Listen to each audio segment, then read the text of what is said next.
বিশ্বজুড়ে এখন ঘুরপাক খাচ্ছে একটাই প্রশ্ন, ইসরায়েল ও যুক্তরাষ্ট্র যদি একত্র হয়ে ইরানে হামলা চালায় তাহলে কি শুরু হয়ে যাবে তৃতীয় বিশ্বযুদ্ধ? বিষয়টি কল্পনা নয়, বাস্তব আশঙ্কায় পরিণত হয়েছে গত কিছুদিনের মধ্যপ্রাচ্য ভিত্তিক উত্তেজনার কারণে।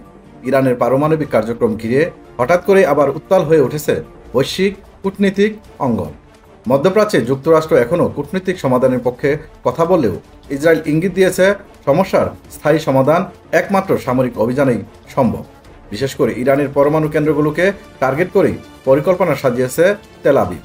তবে যে কোনো আক্রমণের বিরুদ্ধে শতভাগ প্রস্তুতির কথা জানিয়ে দিয়েছে তেহরান। এই পাল্টাপাল্টি হুমকি দুমকিতে বিশ্ব সম্প্রদায় আতঙ্কিত।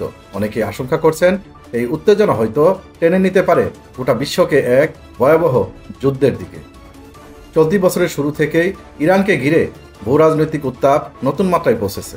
ইসরায়েল ও ইরানের মধ্যকার সম্পর্কের টানাপোড়েন সাম্প্রতিক সময়ে সবচেয়ে বিপজ্জনক রূপ নিয়েছে। ইরানের পারমাণবিক কর্মসূচি, তাদের মিত্রশক্তিগুলোর প্রতি প্রকাশ্য সমর্থন এবং যুক্তরাষ্ট্র ও পশ্চিমা দুনিয়ার বিরুদ্ধে তীব্র অবস্থান সব মিলে বিশ্বজুড়ে বাড়িয়েছে উদ্বেগ। ইসরায়েলের গোয়েন্দা সূত্রে পাওয়া তথ্য অনুযায়ী ইরান এখন পরমাণু বোমা তৈরির সক্ষমতা অর্জন করেছে। এরই পরিপ্রেক্ষিতে পারস্য উপসাগরে মার্কিন সেনা মোতায়েন বাড়ানো হয়েছে, যা তেহরানের বিরুদ্ধে একটি খোলামেলা সামরিক হুঁশিয়ারি বলেই বিবেচিত।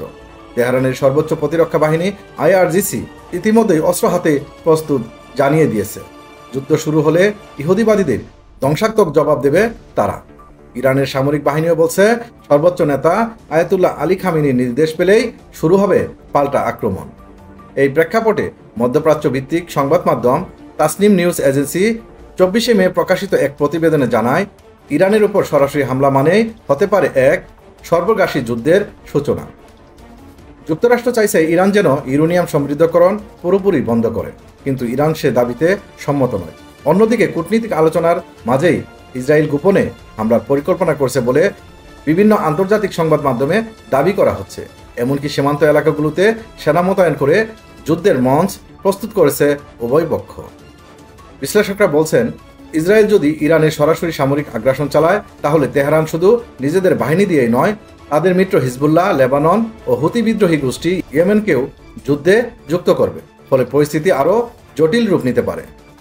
এই মুহূর্তে মধ্যপ্রাচ্য জুড়ে যুক্তরাষ্ট্রের একাধিক সামরিক ঘাঁটি সক্রিয়ভাবে প্রস্তুত নিচ্ছে ইরানকে ঠেকাতে।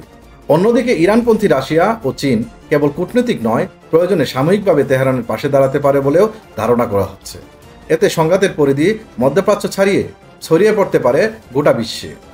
বিশেষজ্ঞরা আরও বলছেন, যদি যুদ্ধ বাধে তাহলে তার সরাসরি প্রভাব পড়বে বৈশ্বিক জ্বালানি সরবরাহে, কারণ হরমুজ প্রণালী দিয়ে বিশ্বজুড়ে প্রায় 20% তেল রপ্তানি হয়। আর যদি ইরান এই পথ বন্ধ করে দেয় তাহলে সারা বিশ্বের জ্বালানি বাজারে নেমে আসবে বিপর্যয়। এমনকি সতর্কবার্তা সম্প্রতি দিয়েছে IRGC নিজেই। সব মিলিয়ে বিশ্ব এখন এক ভয়ঙ্কর সম্ভাবনার মুখে দাঁড়িয়ে। যদি যুক্তরাষ্ট্র ও ইসরায়েল যৌথভাবে ইরানে আক্রমণ চালায় তাহলে তৃতীয় বিশ্বযুদ্ধের আশঙ্কা অমূলক নয়। পরিস্থিতি সামাল দিতে না পারলে পরিণতি হতে পারে ভয়াবহ। বিশ্লেষকরা বলছেন, এই মুহূর্তে যুদ্ধ নয়, কূটনৈতিক সমাধানই হতে পারে একমাত্র বিকল্প।